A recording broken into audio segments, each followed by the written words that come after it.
Assalamualaikum warahmatullahi wabarakatuh. Bismillahirrohmanirrohim. 6 mualaf yang kini menjadi pendakwah. Mualaf yang menjadi pendakwah pertama adalah Dondi Tan.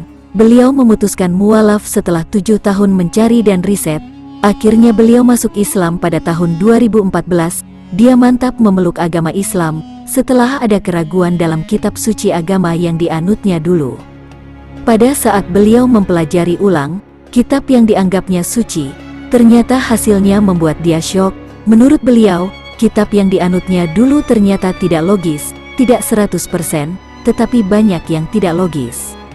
Kemudian yang kedua, menurut beliau, kitab yang beliau anut dulu tidak sejalan dengan ilmu pengetahuan sekarang. Dari kedua hal tersebut beliau menanggapi, kitab yang dianutnya dulu bukan kitab suci.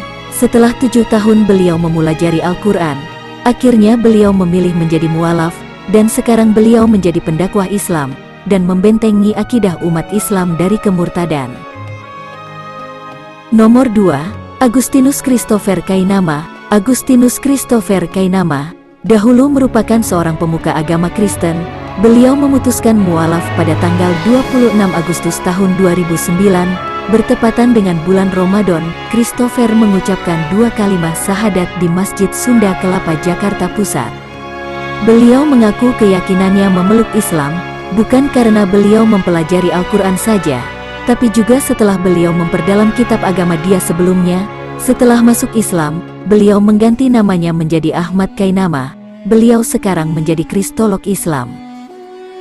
Saya mengucapkan 2 kalimat syahadat karena saya disuruh oleh seorang yang namanya Yeshua HaMashiach, namanya Jesus. Nomor 4, Irena Handono. Irena Handono adalah seorang mualaf. Beliau sebelumnya berasal dari keluarga Katolik yang taat. Irena juga sempat mengikuti sekolah biarawati. Kekagumannya pada Islam muncul saat beliau mempelajari Al-Quran dan Allah Subhanahu wa Ta'ala. Kebiasaannya mengkaji Al-Quran lewat beberapa surat, terus dilakukannya. Sampai beliau menemukan kesimpulan bahwa agama yang benar cuma satu, yakni agama Islam, dan pada usia 26 tahun, akhirnya beliau memutuskan mualaf, dan sekarang beliau menjadi kristologi Islam dan menjadi ustazah. Nomor 5, Felix Xiao. Felix Xiao adalah seorang ustadz dari ateis Tionghoa Indonesia. Ia menjadi seorang mualaf semenjak beliau masih kuliah. Beliau lahir dan tumbuh di lingkungan non-muslim. Beliau mulai mengenal Islam pada tahun 2002 saat masih berkuliah di Institut Pertanian Bogor. Kegagalannya dalam mencari Tuhan dan ketuhanan sudah beliau rasakan ketika duduk di SMP. Saat itu banyak pertanyaan yang mengatung di otaknya dan dia tidak mendapat jawaban. Dari ilmu agama yang ia anut saat itu, beliau mulai memeluk agama Islam pada tahun 2002. Saat itu usianya baru 18 tahun. Meski memiliki orang tua yang beragama non-muslim, kedua orang tuanya mendukung keputusan beliau untuk memeluk agama Islam.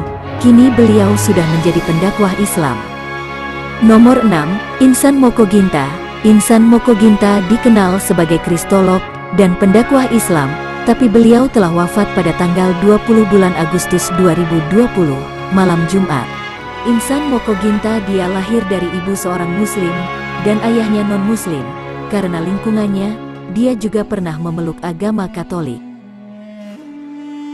Namun setelah dewasa, dia memutuskan agama yang dia yakini. Beliau memeluk Islam pada tahun 1980.